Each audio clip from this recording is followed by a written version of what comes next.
The Calgary Police Service Homicide Unit is investigating after a woman was found dead in the community of Cranston. At approximately 1:55 p.m. on Sunday, January 24th, 2016, police were asked to check on the welfare of a person in the residence located in the 200 block of Cramond Close S.E. The officers did not get an answer at the door of the house. They forced their way in and found the woman inside. The deceased has been identified by the medical examiner as Cindy ENGER, 51, of Calgary. The autopsy has determined that the death is suspicious. However, investigators are awaiting further testing to confirm the manner of death. Police have learned that the deceased moved into the Cranston area in 2006, and she had approximately 20 tenants live with her over the last 10 years. Investigators would like to speak to those tenants and are asking anyone who lived with ENGER to contact the Calgary Police Service. This time, the tenants are not considered suspects. I'll now take your questions. Even though we're waiting on the cause of death, can you give any indication as to why you think it's suspicious? No, not at this time. We're still in the early stages of the investigation. Have police been called to the home before? They have, but on unrelated matters. Do you know, so it's 20 people over the last decade.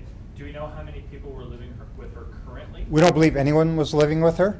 However, we are aware that there were over 20 tenants living with her over that 10-year period.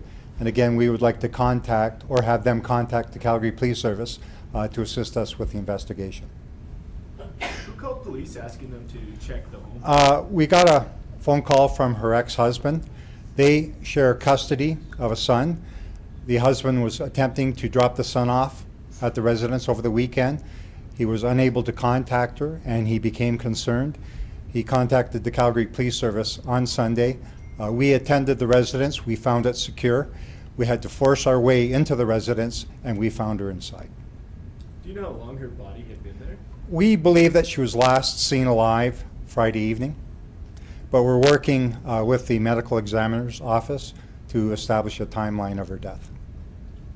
Do you know how long, so it's believed that she was living by herself at the time. Yes. Do you know how long it's been since she was living with someone? We believe it was last summer, and that's the best information that we have at this point. So she's been believed to be living alone since last summer? Yes, that's what we believe. Can you say if it was a violent incident? I can't get into those details. Again, it's early in the investigation, and hopefully at some point we can release that information. By talking to the former tenant she lived with, or what type of information are you looking at? What we're looking for is to see if she had any difficulty with anyone in the past, maybe somebody who left the residence on difficult circumstances or terms. How long will investigators be at the home? We'll probably be there for another day or so. We're conducting a forensic crime scenes examination of the residence, and it's a lengthy process. We have to ensure that we conduct a complete and thorough examination. There was a large police presence at some distance from the home that you can see from Deerfoot Trail. Was that related to this? Not that I'm aware of, no. We were focused on the residence, and we also conducted a search of the area with our search management people to see if we could locate any discarded items. And how wide was that search? It would be several blocks. So this information you're waiting for, is that going to be a little while before you get that? Yeah, well, hopefully not. We can't determine that. We can make the appeal. We're also looking into her social and social network contacts to see if there's anything there that may assist us with our investigation. We're hoping that people will approach us sooner than later.